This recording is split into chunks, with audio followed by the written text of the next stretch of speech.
Bonjour, je m'appelle Béatrice Odosonou et pour traiter l'étude des cas donnés par Madame Ramaka, j'ai choisi le cas du ministère de la Sécurité publique, le cas 2. Pour répondre à la première question, je dirais que la pandémie de Covid-19 avec ses vagues de confinement a bouleversé plusieurs aspects de la vie du quotidien des personnes. Et ces perturbations sont de plusieurs ordres, d'ordre familial, social, culturel et religieux. Du point de vue familial, les familles sont désormais obligées, cumulativement à leur vie professionnelle, d'assurer la surveillance de leurs enfants. Le télétravail a rendu difficile le vivre ensemble familial, surtout pour les familles disposant d'espaces restreints, transformant ainsi l'espace familial en un lieu de travail.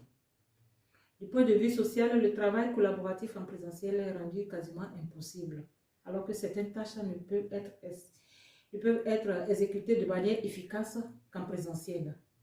L'observation de la distanciation a rendu difficile le vivre ensemble social, avec pour corollaire la fermeture des espaces publics rendant impossible toute distraction.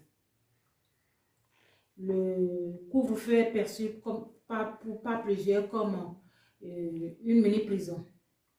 Du point de vue religieux, la fermeture des lieux de culte a rendu impossible la vie communautaire, occasionnant des stress chez plusieurs personnes. Les dimanches sont désormais perçus comme des jours ordinaires. Un autre fait marquant de cette période de confinement est celui d'être incapable d'inhumer les personnes décédées à temps, et ce qui a entraîné le remplissage excessif des morgues. En somme, la pandémie de Covid-19 a vraiment affecté les gens envers les événements imprévus et a chambardé beaucoup dans leur perception de la vie. On pourra bien sûr opérationnaliser avec la roue de Diming. Cette roue, inventée depuis les années 1950, demeure encore d'actualité et repose sur les principes vertueux qui permettent de résoudre non seulement les problèmes identifiés, mais aussi d'engager l'intégration d'innovation dans un contexte contrôlé. Elle se déroule en 4 phases essentielles, à savoir la planification, la réalisation, la vérification, l'action et l'amélioration.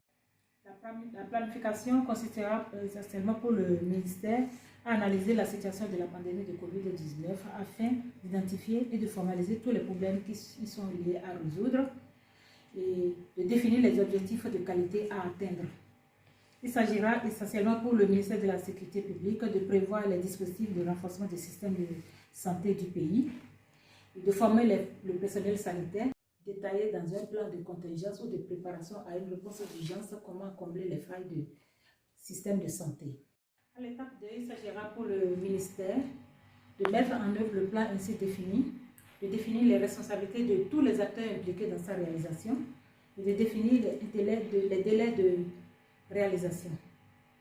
Étape 3, il s'agira pour le ministère de la Sécurité publique de vérifier si le prépositionnement des stocks a permis de couvrir les besoins en termes de protection de la population, de vérifier si le nombre de personnels sanitaires formés déployés sur le terrain et son efficacité. La stratégie vaccinale a-t-elle été efficace? Et comme indicateur de performance, on peut choisir le taux de couverture vaccinale par tranche d'âge et l'efficacité du personnel de santé déployé sur le terrain. La 4e étape, à cette étape ultime, il s'agira pour le ministère de la Sécurité publique et aux équipes de s'assurer que l'efficacité des actions ainsi mises en œuvre s'inscrivent dans la durée. Concrètement, il peut s'agir de rédiger un guide de bonnes pratiques ou d'améliorer les procédures. Cette étape permet aussi au ministère de s'assurer que la planification ainsi mise en œuvre a fonctionné correctement ou s'il y a des gaps à combler. Les 4 principes de base à respecter en période de crise et qu'il ne faut jamais oublier sont les suivants. Premier principe, reconnaître le problème.